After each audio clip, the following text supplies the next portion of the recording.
भगवते वासुदेवाय। ओम नमो भगवते वासुदेवाय। ओम अज्ञानतिमिरान्धस्य ज्ञानाञ्जनशलाकया चक्षुरुन्मिलितं तस्मै श्रीगुरुवे नमः। श्रीचैतन्यमनोभीष्टं स्थापितं येन भूतले स्वयं रूपा कदा मह्यं ददान्ति स्वपदान्तिकं। वन्देऽहं श्रीगुरुं श्रीयुतपदकमलं श्रीगुरुं वैष्णवांश्च श्रीरूपं साग्रजातं सगणरघुनाथान्वितं तं सजीवं साद्वैतं सावधूतं परिजनसहितं कृष्णचैतन्यदेवं श्रीराधाकृष्णपादान् सगणललिता श्रीविशाखान्वितं श्याम। हे कृष्णा करुणा सिन्धो दीनबन्धो जगत्पते गोपेश गोपिका कान्त राधा कान्ता नमोस्तुते।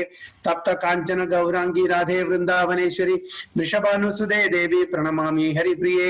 वाञ्छा कल्पतरुभ्यश्च कृपा सिन्धुभ्येव च पतितानां पावनेभ्यो वैष्णवेभ्यो नमो नमः।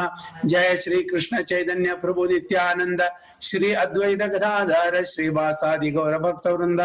हरे कृष्ण कृष्ण कृष्ण हरे हरे हरे राम राम राम हरे हरे। हरि ओम तत्सत। हरे Krishna. So welcome all the devotees for today's Nectar of Devotion class. So which chapter, any idea, Rupeshri Mataji? 15th chapter. Okay. We should start from the paragraph. There may be some difficulty. I think 5th or 6th paragraph, Prabhuji. Okay, there may be some difficulty in understanding. Yes, okay, okay. Hare Krishna.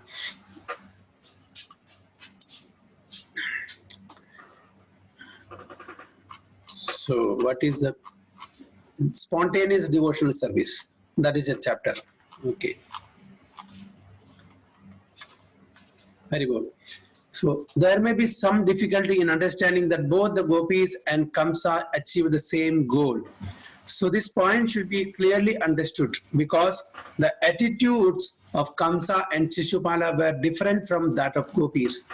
Although in all these cases, the focus is on the Supreme Personality of Godhead and all of the devotees are elevated to the spiritual world.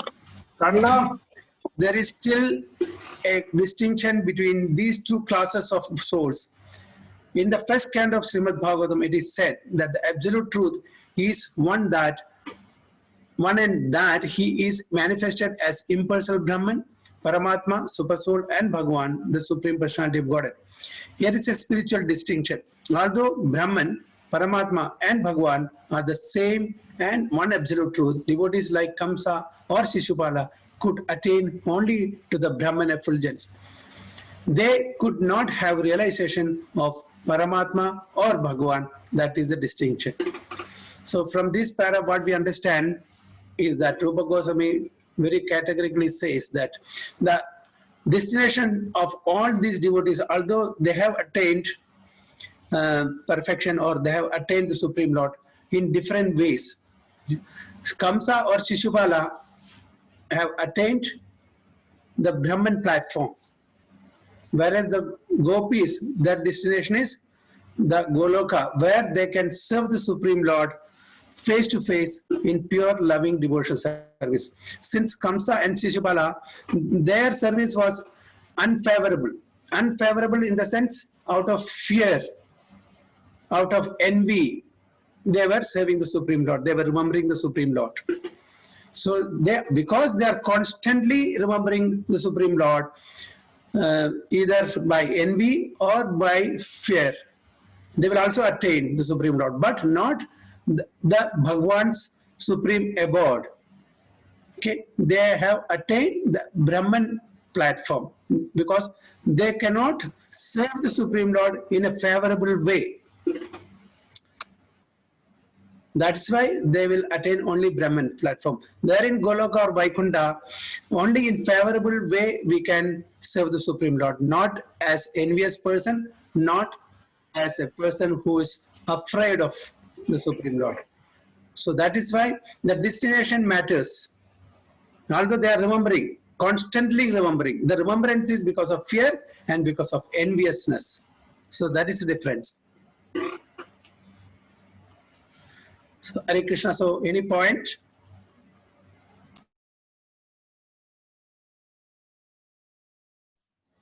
Any points from this? Is it clear?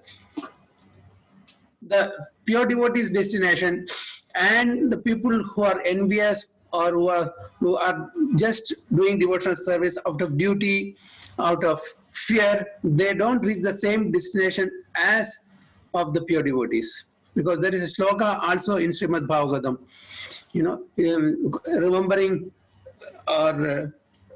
remembering Lord Krishna or Supreme Personality of Godhead in different ways.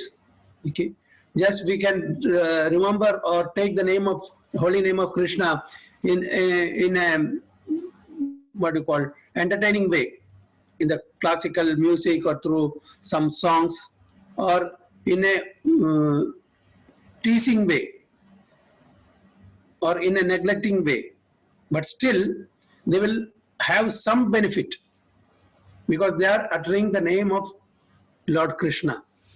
So when you are continuously, constantly remembering Krishna 24 hours, Kamsa was also constantly remembering Krishna because of fear, and Shishupala was constantly remembering Krishna because of envy.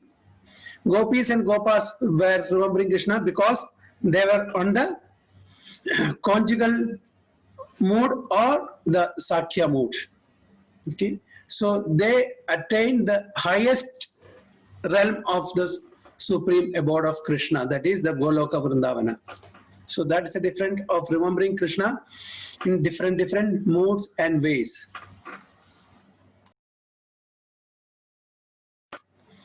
Hare Krishna. So any comments or any questions?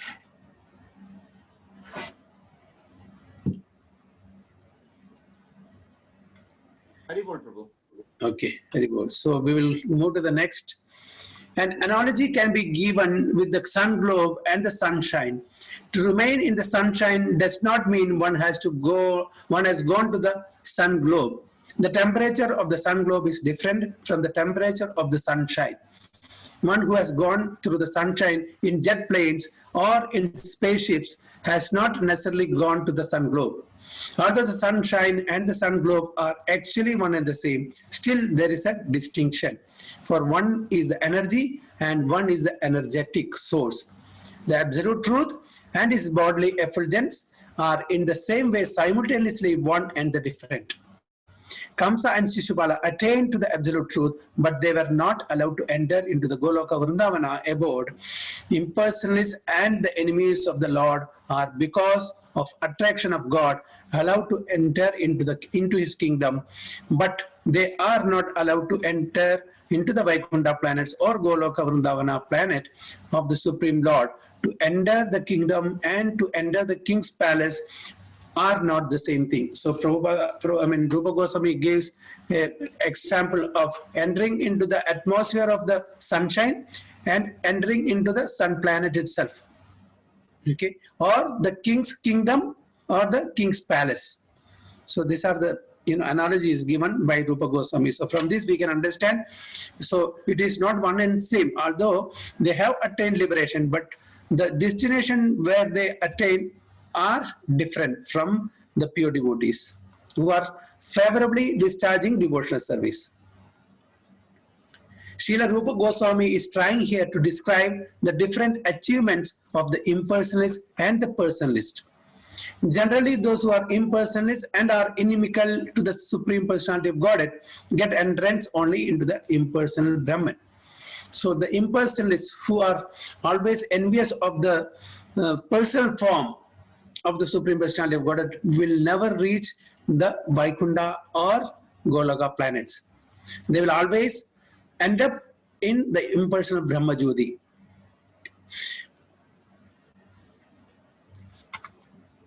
Okay, and then the impersonalist philosophers are in one sense like the enemies of the Lord, because the out and out enemies of the Lord and the impersonalists are both allowed to enter only into the impersonal effulgence of the Brahma Jyoti. So it is to be understood that they are of similar classification.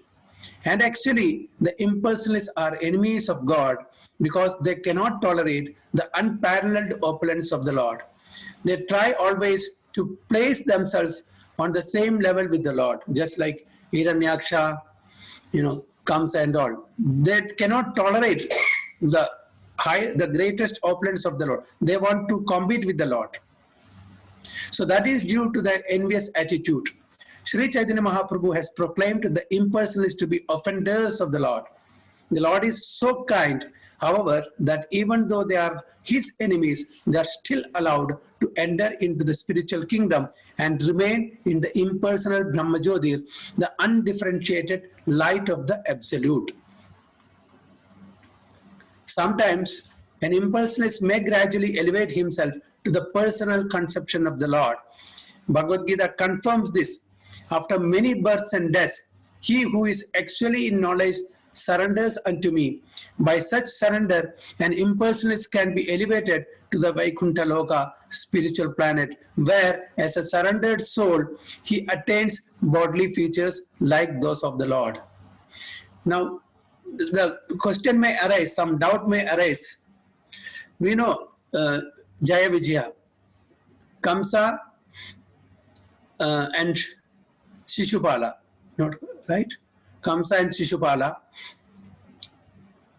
and what is no, Shishupala and Dandavakra. Shishupala and Dandavakra. They are Jaya Vijayas. So how is that they attain only the Brahma Jyoti? They were in the Vaikunthas. So here Rupa Goswami says they have attained the Brahma Jyoti.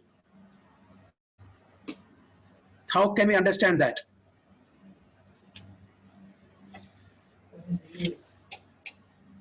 Yes. Any idea?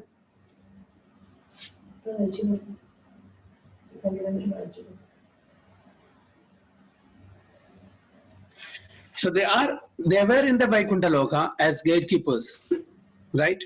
They have come here down as Hiranyaksha, Hiranyakashipu, Shishupala, Dandavakra,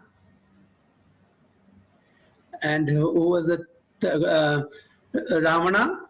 And Ravana and Kumbhakarna. Okay, then Jagai Madai.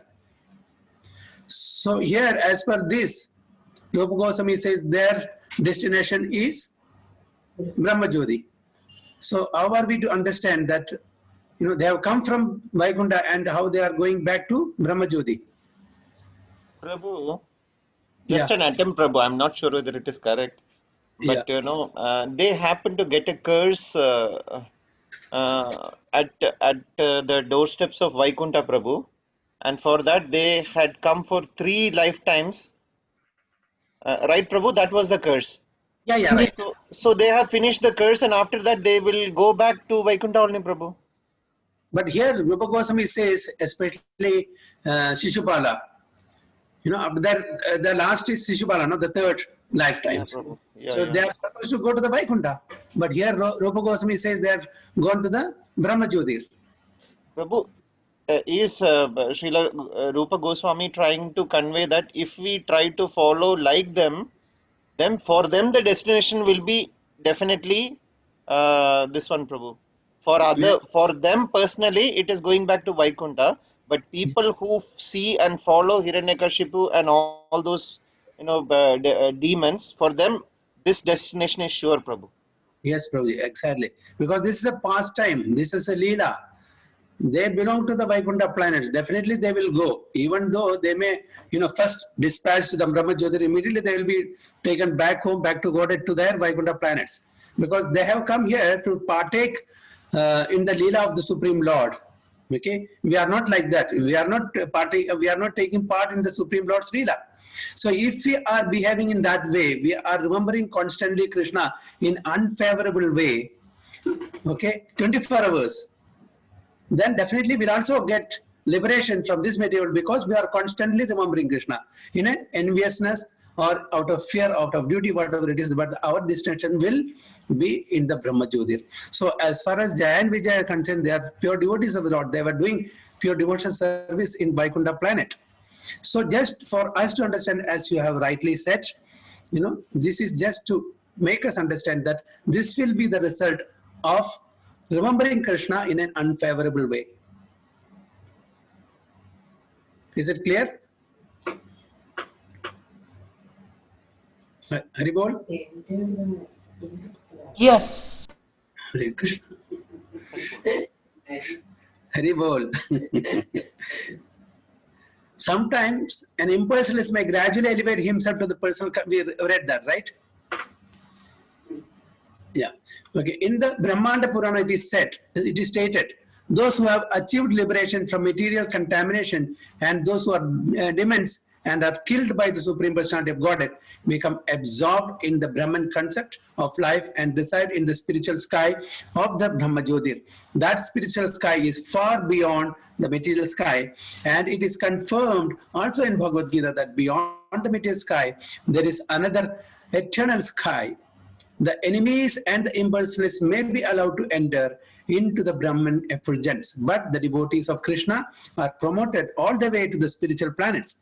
Because the pure devotees have developed their spontaneous love for the Supreme Personality of Godhead, they are allowed to enter into the spiritual planets to enjoy spiritual bliss in association with the Supreme Personality of Godhead. So those pure devotees who has that personal relationship to the Supreme Personality of Godhead will definitely enter into the Vaikuntha or Goloka planets to render personal devotional service.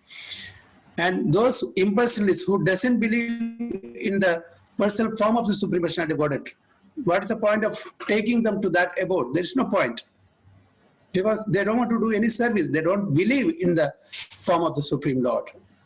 That's the reason they are dispatched from this material world after they are liberated into the Brahma Jyoti. But unfortunately, as the scriptures say, that after billions and billions of years, they will come back to this material world to further develop the relationship with the Supreme Lord as a spiritual form. In the spiritual form, then they will be sent back to the Vaikuntha planets or the Goloka planet. This is how it is. Or even from there, from the Brahma Jyoti itself, they can get elevated if at all there is a mercy of the Supreme Lord. But usually they have to come down, get associated with some pure devotees, develop the loving devotional service to the personal form of the Lord. Then they are dispatched to the Vaikuntha planets, where they can have personal association and perform devotional service. In the 10th canto, 87th chapter, verse 23 of Srimad Bhagavatam, the Vedas personified address the Lord in this way. My dear Lord, yogis meditate upon your localized feature, and thus they achieve the spiritual perfection of being merged into the impersonal Brahma Jyotir. So this is also, many times we will ask, so what is the destination of yogis who meditate on the Paramatma feature? Okay, so here it is very clear, my dear Lord, yogis meditate upon your localized feature, and thus they achieve the spiritual perfection of being merged in the impersonal Brahma Jyoti. So they don't attain the Vaikuntha planets nor the Goloka Vrindavana. So their destination is also Brahma Jyotis, just like the destination of impersonalists. Persons who treat you as an enemy achieve the same perfection without meditating. The gopis who are embraced by your serpentine hands and who have such lusty attitudes also achieve the same perfection. And as far as we are concerned, being different demigods in charge of the different parts of the Vedic knowledge, we are always following in the footsteps of the gopis. Thus we hope to attain the same perfection. By the same perfection, we must always remember the example of sun and sunshine. Those who are impersonalists can merge into the sunshine like Brahma Jyotir, whereas those who are in love with the Supreme Person enter into the supreme abode of the Lord, Goloka Vrindavana. So the demigods are also praying that our destination also is the same that of gopis, because they are also following in the footsteps of gopis. The lusty attitude of the gopis does not refer to any sort of sex indulgence. Srila Rupa Goswami explains that this lusty desires refers to the devotee's particular attitude of association with Krishna. Every devotee in his perfectional stage has a spontaneous attraction to the Lord. Okay, so as we progress in the spiritual ladder from Vaidhi Sadhana Bhakti to Raganuga Bhakti, every one of us also can have this spontaneous attraction to the Lord. So one has to follow in the footsteps of any particular pure devotee of Goloka Vrindavana, if at all we want to go to that abode. So this attraction is sometimes called the lusty desire of the devotee. The lust is the devotee's excessive desire to serve the Lord in a particular capacity. Such a desire may seem to be a desire for enjoying the Lord, but actually the endeavor is to serve the Lord in that capacity. For example, a devotee may be desiring to associate with the personality of Godhead as his covered friend. He will want to serve the Lord by assisting him in controlling the cows in the pasturing ground. This may appear to be a desire to enjoy the company of the Lord, but actually it is spontaneous love, serving him by assisting in managing the transcendental cows. So here, Rupa Goswami mentions that the cowherd friends of Supreme Lord, they want to assist the Supreme Lord for managing the cows in the pasturing ground. Does he really need assistance from all of us?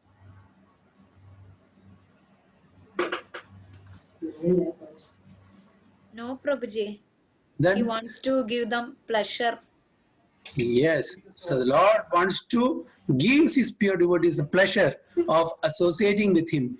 It's not that Lord wants assistance from anybody. He is self-satisfied. He is energetic and he has all the energies and he can be self-satisfied. But just to give pleasure to his pure devotees, he is giving the credit to the pure devotees of assisting him in various pastimes. Sometimes he takes assistance, sometimes he takes chastisements from his parents, sometimes he takes the teasing or taunting of the gopis and gopas. So like that he enjoys. And the devotees also enjoy as well. So this is just to increase the pleasure of the Lord and the devotees as well. That's why these leelas are going on in the Goloka Vrindavana. But the same leela goes in Vaikuntha. Does it happen there?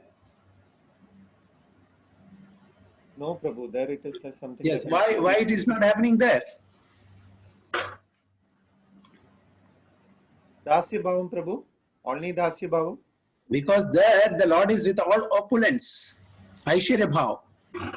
So there the devotees can serve the Supreme Lord only in Dasya Bhav or Shanta Bhav.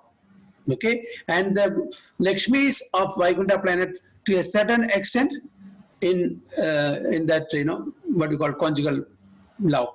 Not like gopis also. So to a certain extent, the Lakshmis. But all others can serve the Supreme Lord in a Shanta Rasa or Dasya Rasa, not more than that. But in Goloka, you can find all the 5 rasas, depending upon which attitude the devotee wants to serve the Supreme Lord. So any points or comments in this?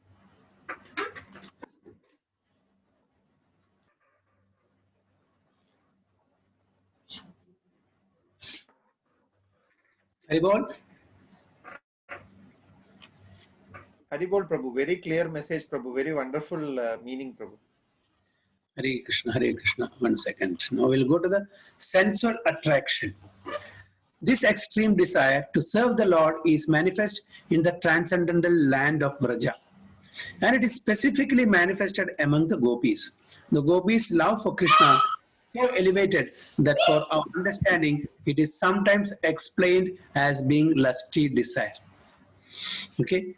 So we have to understand from this that the desire to serve the Lord is manifest in the transcendental land of Vraja, specifically manifested among the gopis. The gopis' love of Krishna is so elevated that for understanding, it is sometimes explained as being lusty desire.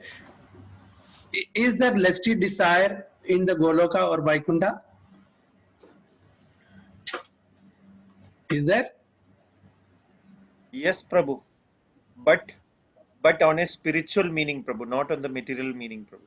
Yes. So actually that lusty desire is, it's a love. It's not out of lust, just because of now it is they want. But here for our understanding, love has been given as lusty just for our understanding, because we don't understand the pure love, unconditional love. So that is what Rupa Goswami says here. For our understanding, it is sometimes explained here as being lusty desire. The author of Sri Chaitanya Charitamrita, Kaviraja Krishnadas, has explained the distinction between lusty desire and the service attitude in the statement. Lusty desire refers to the desire to gratify one's personal senses, and transcendental desire refers to the desire for serving the senses of the Lord. So what is the difference? Lusty means for sense gratification, for the personal sense gratification of the person who is loving the other person, because we want to get something in return. We are using the other person for satisfying our sense gratification. But when it becomes transcendental desire, it is not for our satisfaction, but for the satisfaction of the senses of the Supreme Lord. In this material world, there is no such thing as a lover's wanting to please senses of his beloved. So this is, quite common in the material world. Every one of us want to enjoy our senses. Okay, we want enjoyment from others. So that is all selfish attitude. Actually, in the material world, everyone wants mainly to gratify his own personal senses. The gopis, however, wanted nothing at all but to gratify the senses of the Lord. And there is no instance in this of this in this material world. Therefore, the gopis' ecstatic love for Krishna is sometimes described by scholars as being like the lusty desire of the material world. But actually, this should not be taken as a literal fact. It is simply a way of trying to understand the transcendental situation. So when they are using this particular word, lusty desire, one has to understand that as far as the pure devotees of the Lord are concerned, it is a transcendental desire.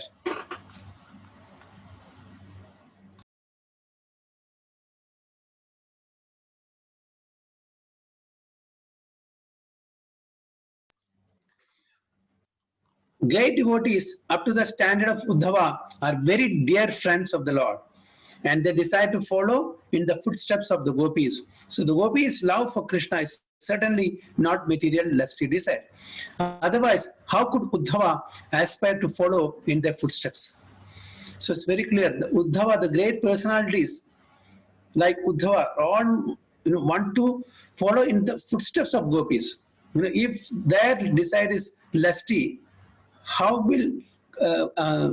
will Uddhava aspire to follow the gopis? And another example we can give, Chaitanya Mahaprabhu. Chaitanya Mahaprabhu is also like that, always following the mood of the gopis. Because Chaitanya Mahaprabhu is here as a sannyasi, as a renunciant. So we have to understand that also. Even he wants to follow in the footsteps of the gopis. That's why he took a gopi bhava. So another instance, it's here. Another instance is Lord Chaitanya himself. After accepting the sannyasa order of life, he was very, very strict about avoiding association with women. But still, he taught that there is no better method of worshipping Krishna than that conceived by the gopis. Thus, the gopis' method of worshipping the Lord, as if impelled by the lusty desires, was praised very highly, even Sri Chaitanya Mahaprabhu. Although being a sannyasi, he was also appreciating very highly of the gopis' love towards Krishna. And a very strict sannyasi. Why you should appreciate that? Because he knows that is the highest form of loving devotional service. So this very fact means that although the attraction of the gopis for Krishna appears to be lusty, it is not in the least bit material. Unless one is fully situated in the transcendental position, the relationship of the gopis with Krishna is very difficult to understand. So for ordinary people like us, it's very, very difficult to understand the relationship between the gopis and Krishna. So it's very, very mysterious relationship.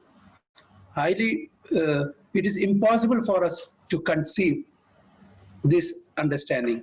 So, but because it appears to be just like ordinary dealings of young boys and girls, it is sometimes misinterpreted to be like the ordinary sex of the material world. Unfortunately, persons who cannot understand the transcendental nature of love affairs of the gopis and Krishna take it for granted that Krishna's love affairs with the gopis are mundane transactions, and therefore they sometimes indulge in painting licentious pictures in some modernistic style. So we can see this such pictures of such paintings, depicting the love of gopis with Krishna in a very materialistic way. So because they don't have the right understanding, that's why they tend to depict such paintings in such lusty desires mood. On the other hand, the lusty desire of Kubja is described by learned scholars as being almost lusty desire. Kubja was a hunchbacked woman who also wanted Krishna with a great ecstatic love, but her desire for Krishna was almost mundane, and so her love cannot be compared to the love of the gopis. Her loving affection for Krishna is called Kama Praya, or almost like the gopis' love for Krishna. So Kubja's love cannot be compared to the love of gopis, because that's an almost lusty desire, because she wanted to enjoy Krishna, right? So that's different. So there is a difference between the love of Kubja and that of gopis.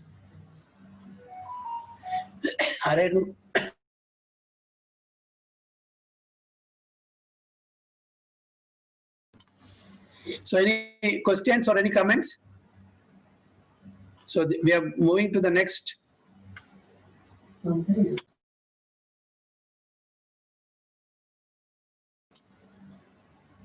Hare Krishna.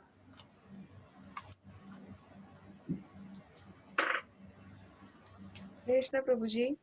Hare Krishna. Last sentence le പറയുന്നത് contradictory ആവുന്നില്ലേ പ്രഭുജി? അത് ഞാൻ മനസ്സിലാക്കിയത് അങ്ങനെയാണോ? Last സെന്റൻസും അതിന്റെ തൊട്ട് മുകളിലുള്ള സെന്റൻസും കൂടെ നോക്കുമ്പോ അങ്ങനെ ആവുന്നില്ലേ? Which on the other hand? Yeah, but her desire for Krishna was almost mundane, and so her love cannot be compared to the love of the gopis. Yes. The next sentence says that her loving affection for Krishna is called Kampraya, or almost like the gopis' love for Krishna. Yeah, because somewhere in between the material and the transcendental desire, because we all know who was Kubja in the earlier birth. No, Prabhuji, I don't have an idea. Shurpanekha? Anyone remembers? I don't remember exactly. She wanted to have Lord Ram as her husband. Prabhu, sister of Ravana. Yeah, that is Shurpanekha. Yeah. Whose nose was cut, Prabhu? Whose nose was cut? That is Shurpanekha, because she wanted to have Lord Ram as her husband, because Lord Ram was so beautiful. She was attracted to his beauty and wanted to marry Lord Ram because he had that Eka Patni Vrata. Then just for joking, he said, you go approach Lakshman. Lakshman was also married. So he was just, from one place to another place. She got, really angry, annoyed. Okay. So because she had that desire in that particular life, she came back as Kubja in Krishna Leela. And to fulfill her desire, Krishna agreed. So that was somewhere between a pure mundane desire and a transcendental desire. So that's why it is called Kama Praya, or almost like Gopi's love for Krishna, but it's not exactly. And after fulfilling that desire, she got, relief from that lusty desire. She got perfection. So the desire, so whatever we desire, that will happen. If not in this life, in the coming lives for sure. So when we desire anything, we should be very careful. Devaki Mata and Vasudeva, they wanted to have a son. They wanted to have Lord Krishna as their son. Okay, so they got their son, but they could not enjoy that relationship, that parental relationship with Krishna. No, Krishna's pastimes were in Goloka Vrindavana, I mean Gokul. And who enjoy that? Yashodamai and Nanda Maharaj. So up to 11 years, all the childhood pastimes were enjoyed by Yashodamai and Nanda Maharaj. So their prayer was, we should have Krishna as a person. That happened. But they could not enjoy the childhood pastimes. So when we pray also, we should be very careful. You know, the prayer should be complete. Very good. So any other points?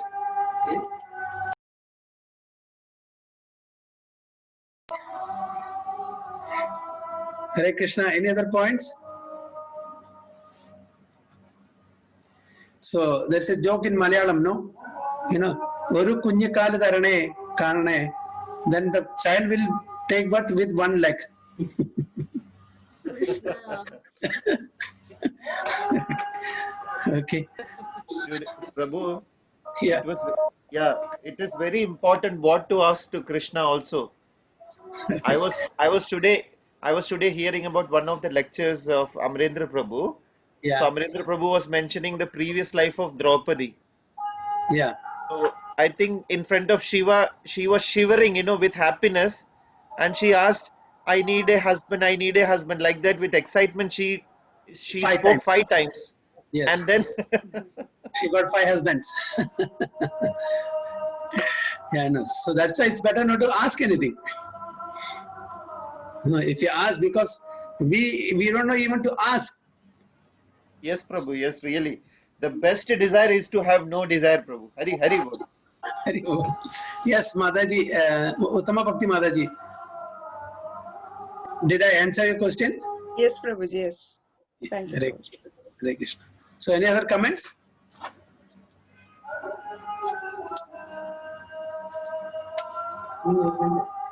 So we'll go to the next chapter. Chapter 16, spontaneous devotion further described. Relationship. In the attitude of the denizens of Vrindavana, such as Nanda Maharaja and Mother Yashoda, is to be found the ideal transcendental concept of being the father and mother of Krishna, the original personality of Godhead. So who is the eternal parents of Krishna? Vasudeva and Devaki?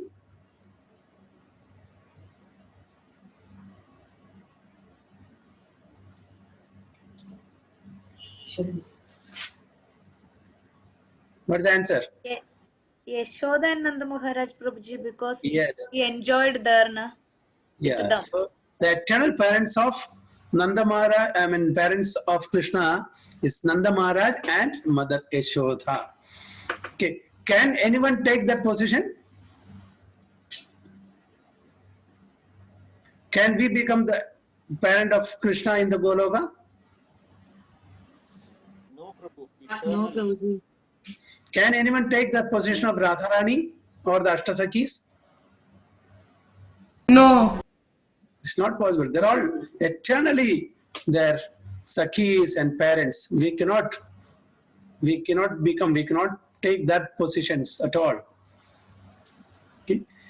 So factually, no one can become the father or mother of Krishna, but a devotee's possession of such transcendental feelings is called love of Krishna in a parental relationship. The Vrishnis, Krishna's relatives at Dwaraka, also felt like that. So spontaneous love of Krishna in the parental relationship is found both among those denizens of Dwaraka who belong to the dynasty of Vrishni and among the inhabitants of Vrindavana. Spontaneous love of Krishna as exhibited by the Vrishnis and the denizens of Vrindavana is eternally existing in them. In the stage of devotional service where regulative principles are followed, there is no necessity of discussing this love, for it must develop of itself at a more advanced stage.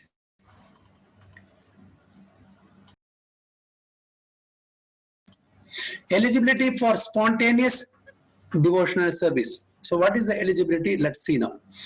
persons desiring to follow in the footsteps of such eternal devotees of the Lord as the Vrishnis and Vrindavana denizens are called Raganuga devotees, which means they are trying to attain to the perfection of those devotees. These Raganuga devotees do not follow the regulative principles of devotional service very strictly, but by spontaneous nature they become attracted to some of the eternal devotees such as Nanda or Yashoda, and they try to follow in their footsteps spontaneously.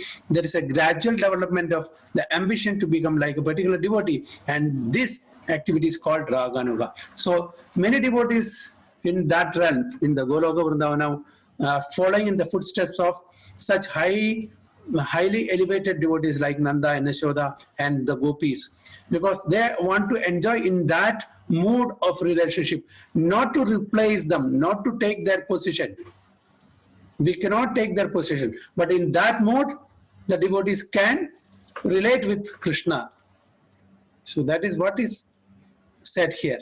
Not so when we are following the footsteps of Nanda or Yashoda, it's not that Nanda or Yashoda will be replaced by the other devotees who are following in their footsteps. So they can have the relationship in that particular parental mood with the Supreme Lord Krishna. We must always remember, however, that such eagerness to follow in the footsteps of the denizens of Vraja, Vrindavana, is not possible unless one is freed from material contamination. So we can never have this relationship with the Supreme Lord if we have even a tinge of material contamination. It should be totally pure. The only activity that we should be doing is to please the Supreme Lord, not even a tinge of sense enjoyment that we should have. Only in that case we can be promoted to the spiritual abode of Goloka Vrindavana. Otherwise it is not possible. It is called Pavitram. It's called Pavitram. It's very pure. So no contamination can sustain in that abode. In following the regulative principles of devotional service, there is a stage called Anartha Nivritti, which means the disappearance of all material contaminations. Sometimes someone is found imitating such devotional love, but factually he is not freed from anarthas or unwanted habits. It has been seen that a so-called devotee proclaims himself a follower of Nanda, Yashoda or the gopis, while at the same time his abominable attraction for mundane sex life is visible. Such a manifestation of divine love is mere imitation and has no value. When one is actually spontaneously attracted to the loving principles of the gopis, there will be found no trace of any mundane contamination in his character. So by keeping our material desires or the enjoyment materially, we cannot have the relation with the Supreme Lord in the way that Nanda Maharaj, Yashoda Mai or gopis having with the Supreme Lord. So we should be totally pure before we come to that mood or in that rasa to enjoy the Supreme Lord. So therefore, in the beginning, everyone should strictly follow the regulative principles of devoted service according to the injunctions of the scriptures and the spiritual master. Only after the stage of liberation from material contamination can one actually aspire to follow in the footsteps of the devotees in Vrindavana. So slowly and gradually, by following the Vaidhi Sadhana Bhakti, we have to get liberated from these three modes of material nature. We should come to the platform Suddha Sattvic, okay, pure mode of goodness. Then only we can aspire to follow in the footsteps of the devotees. So even in this material world, it is possible. It's not that we have to go to the Vaikuntha planets or Goda. Even while staying in this material world, we can be in the liberated stage. Okay, then we can relate with the Supreme Lord in the spontaneous love or Raganuga Bhakti, just like the gopis are relating themselves with Krishna. So liberated stage can be even in the material world. It is a consciousness. It's a state of consciousness. When we are influenced by the three modes of material nature, we are not liberated. When we have transcended these three modes of material nature and we situate ourselves in transcendental nature, that is Shuddha Sattvic state, then we are called liberated. So there are saintly personalities in this material world who are on the liberated platform. So we can also attain that liberated platform and worship the Supreme Lord, or perform pure devotional service to Supreme Lord on that platform, following in the footsteps of such highly elevated personalities of Golok Vrindavana. So it is said by Sri Rupa Goswami, when one is actually liberated from material contamination, he can always remember an eternal devotee in Vrindavana in order to love Krishna in the same capacity. And developing such an aptitude, one will always live in Vrindavana even within his mind. The purport is that if it is possible, one should go and physically be present in Rajabhumi, Vrindavana, and be engaged always in the service of the Lord, following the devotees in Raja Dhama, spiritual realm of Raja. If it is not possible, however, to be physically present at Vrindavana, one can meditate anywhere on living in that situation. Wherever he may be, one must always think about life in Vrajadhama and about following in the footsteps of a particular devotee in the service of the Lord. So here Rupa Goswami says that if it is possible, we can stay in Vrajadhama and follow in the footsteps of such gopis. Or if it is not possible, wherever we are living, we make that place Vraja or Vrindavana, and transform our consciousness into pure mode of goodness and serve the Supreme Lord. So it's not necessary that we have to physically be present in Vrajadhama. Even without that, one can develop this consciousness. A devotee who is actually advanced in Krishna consciousness, who is constantly engaged in devotional service, should not manifest himself, even though he has attained perfection. The idea is that he should always continue to act as a neophyte devotee as long as his material body is there. So this also we have to be very careful.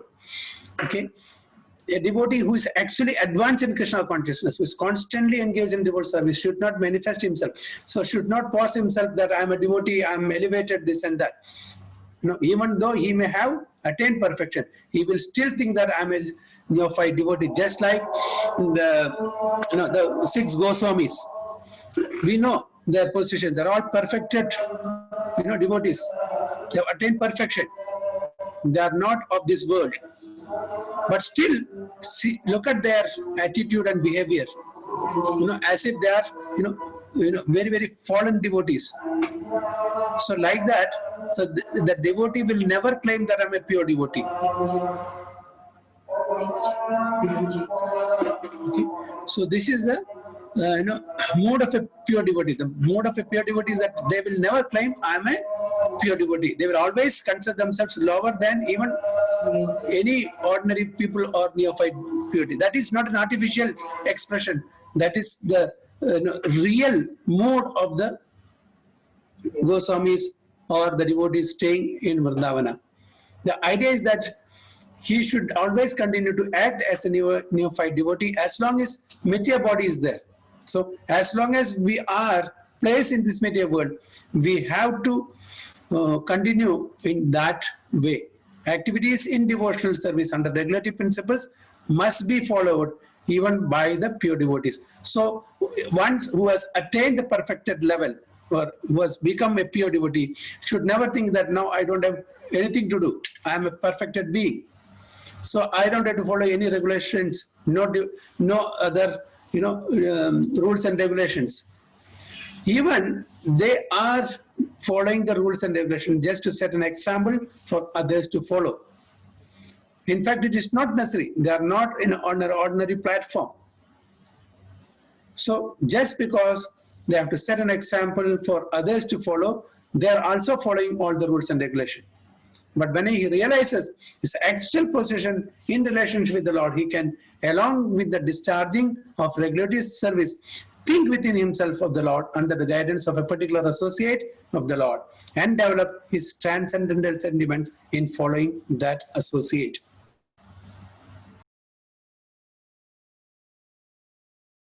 So any points or any comments from these paras?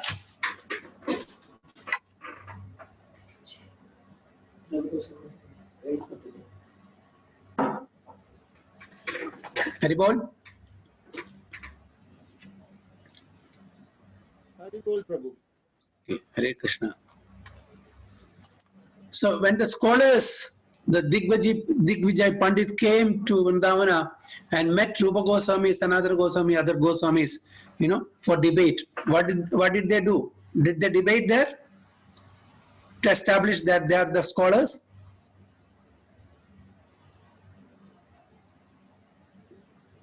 Any idea? Prabhu, could you kindly repeat that, Prabhu? I could not hear that. When the Digvijay Pandit scholars came to Vrindavana and asked to debate in spiritual subjects, with the Goswamis of Vrindavana, especially Rupa Goswami, Sanatana Goswami and all. So what did they do? Did they accept this debate? No, Prabhu. Prabhu, they did not accept, Prabhu. They Yes. showed the humility aspect that Yes. So the place Vrindavana is not for showing or, the scholarship or their puffed up knowledge. They know very well because that place is just to do devotional service to the Supreme Lord. So the Pandits, what they want to show? They want to show their knowledge and their scholarship. So they will come, but then immediately they will sign the certificate. We have got defeated. So they want to enjoy the scholarship, the Digvijay Pandits. Whereas the Goswamis of Vrindavana are not in that mood. They are not after any name and fame. They just want to enjoy the association of Supreme Lord. So that's a total divine atmosphere, transcendental atmosphere. So all this name, fame, everything, it's all material.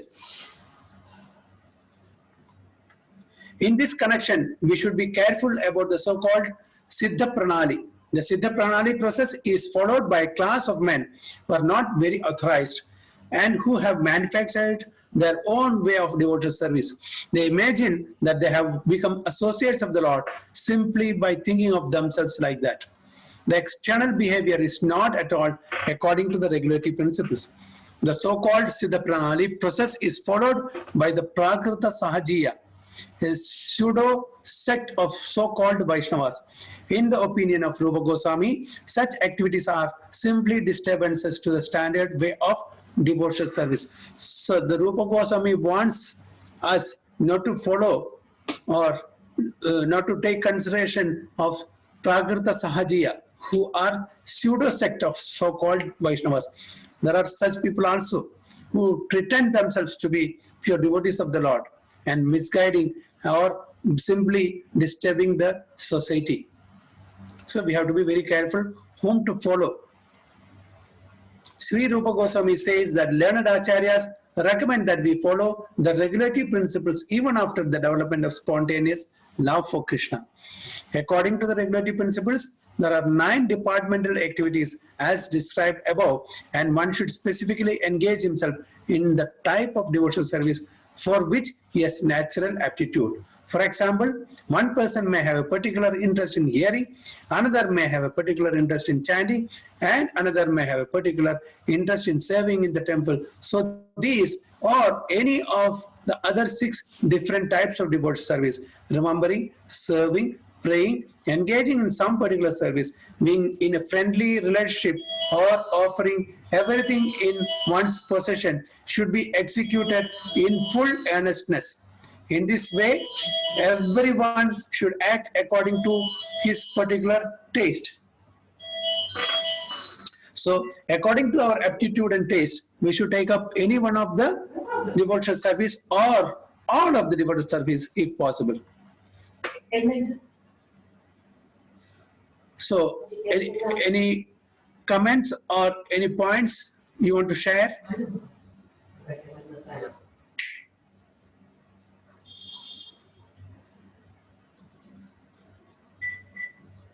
Haribol?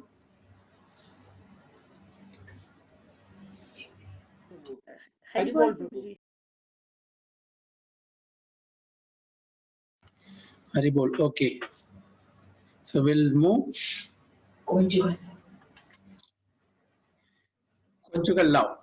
Devotional service following in the footsteps of the gopis of Vrindavana or the queens of Dwaraka is called devotional service in conjugal love. This devotional service in conjugal love can be divided into two categories. One is direct conjugal love and the other direct. In both of these categories, one has to follow the particular gopi who is engaged in such service in Goloka Vrindavana. To be directly attached to the Supreme Personality of Godhead in conjugal love is technically called Keli. This Keli performance means to directly join with the Supreme Personality of Godhead. There are other devotees who do not wish direct contact with the Supreme Person, but who relish the conjugal love affairs of the Lord with the gopis. Such devotees enjoy simply by hearing of the activities of the Lord with the gopis. So there's direct and indirect. The direct is directly serving the Supreme Lord, and indirect is serving the dasis or dasas of the Supreme Lord. So development of conjugal love can be possible only with those who are already engaged in following the regulatory principles of devotional service, specifically in the worship of Radha and Krishna in the temple. Such devotees gradually develop a spontaneous love for the deity, and by hearing of the Lord's exchange of loving affairs with the gopis, they gradually become attracted to these pastimes. After this spontaneous attraction becomes highly developed, the devotee is placed in either of the above mentioned categories. This development of conjugal love for Krishna is not manifested in women only. The material body has nothing to do with spiritual loving affairs. A woman may develop an attitude for becoming a friend of Krishna, and similarly a man may develop the feature of becoming a gopi in Vrindavana. How a devotee in the form of a man can decide to become a gopi is stated in the Padma Purana as follows. In days gone by, there were many sages in Dandakaranya. Dandakaranya is the name of the forest where Lord Ramchandra lived after being banished by his father for 14 years. At that time, there were many advanced sages who are captivated by the beauty of the Lord Ramchandra and who decide to become women in order to embrace the Lord. Later on, these sages appeared in Gokula Vrindavana when Krishna advented himself there, and they were born as gopis or girlfriends of Krishna. In this way, they attained the perfection of spiritual life. So we all know that the sages in the Dandakaranya forest where Lord Rama was there. So all of them wanted, they requested Lord Rama, please transform us to ladies so that we can have conjugal loving relationship with the Supreme Lord. Then Lord Rama said, in this avatar it is not possible, but definitely your desires will be fulfilled. When I come in Dwapara Yuga as Krishna, all of you will take birth in Goloka Vrindavana as gopis, and all your desires will be fulfilled. So this is what Rupa Goswami says. So the gender, the material form in the material world doesn't matter. Whether we are in a male body or in a female body, the male body person can have relationship as gopi with the Supreme Lord, and the female can have a cowherd boy relationship also. So the material form is not at all a criteria. It is just in the material world only. So we can have relationship with the Supreme Lord in the way we want, the way we develop that relationship in a particular Swarupa. It is possible. So that's why this example is given here by Rupa Goswami. The sages of Dandakaranya wanted to have conjugal relationship with the Supreme Lord, but in the material body, in the male body, it was not possible. So they got a female body. When they all came in the Dwapara Yuga in Goloka Vrindavana. So there are crores and crores of gopis in Goloka Vrindavana. They all took birth as gopis in the Goloka Vrindavana and took part in the Rasa Leela of Lord Krishna.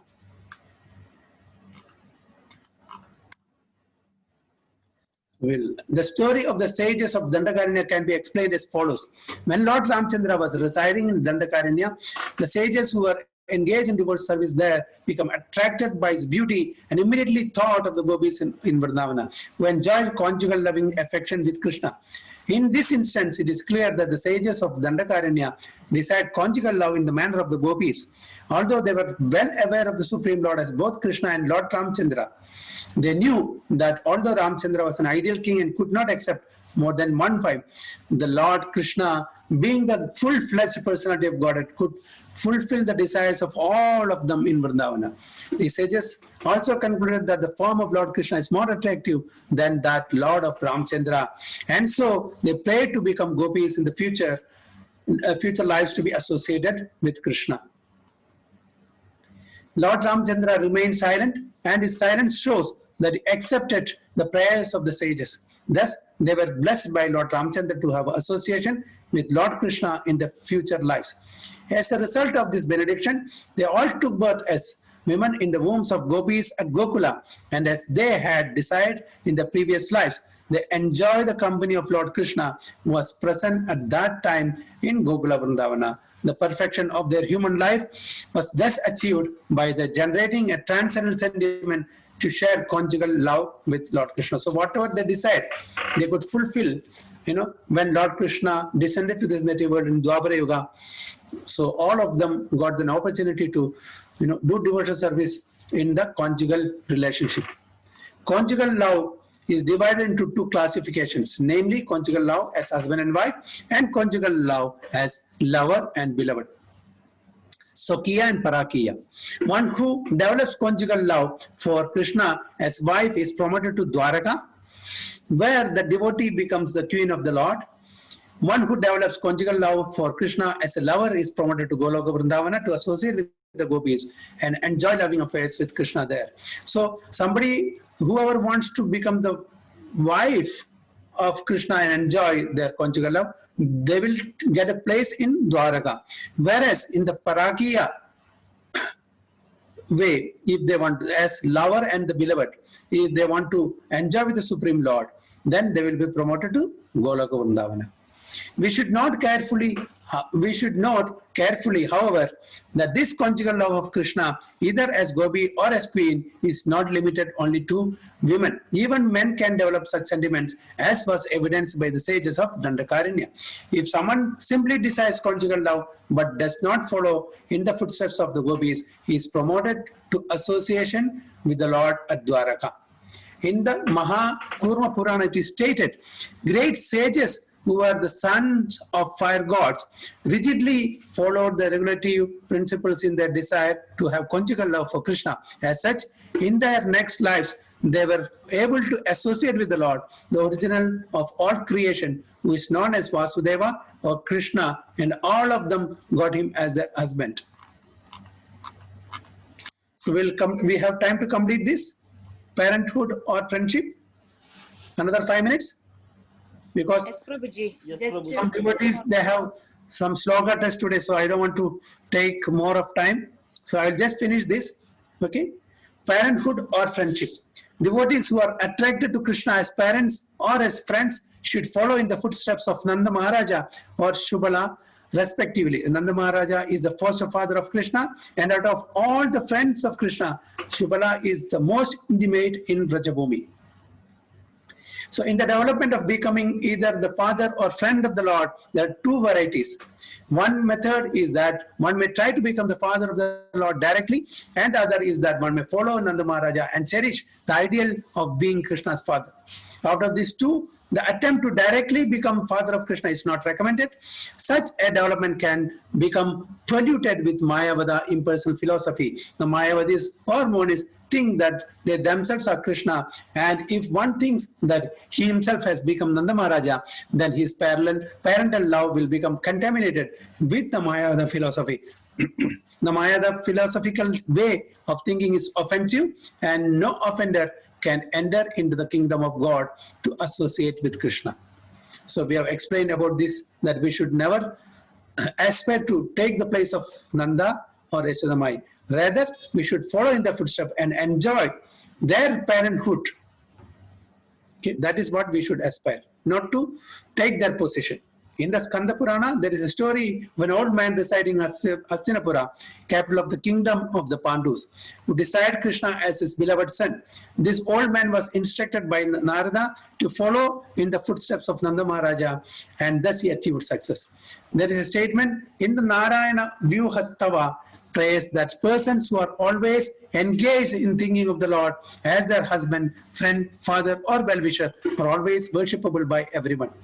This spontaneous love for Krishna can be developed only by the special mercy of Krishna or his pure devotee. This process of devotional service is sometimes called Pushti Marga. Pushti means nourishing and Marga means path.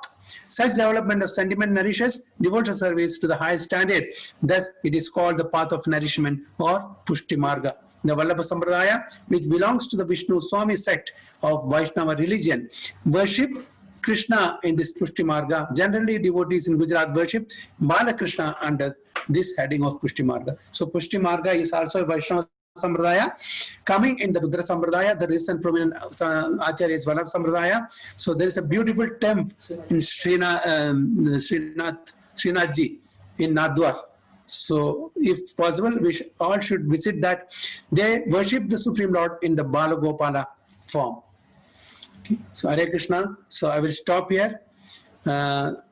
So I'll stop sharing. Just 2 minutes. We can put on the videos. Because there is a sloka test for most of the devotees.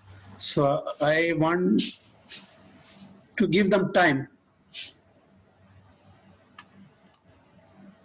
Okay. Hare Krishna. So I will not disturb you more. We will just say Hare Krishna Mantra and end the meeting here. Okay. Hare Krishna, Krishna Krishna, Krishna, Hare Hare, Hare Rama, Rama, Hare Krishna, Krishna, Krishna, Hare Hare, Hare Rama, Rama, Hare Krishna, Krishna, Krishna, Hare Hare, Hare Rama, Rama. Hari Om Tat Sat. So all the best for your sloka. Okay, Hari Bol. Hare Thank you, Krishna. Guruji. Thank you, Guruji. Tanda pranams. Hare Krishna. Hare Krishna.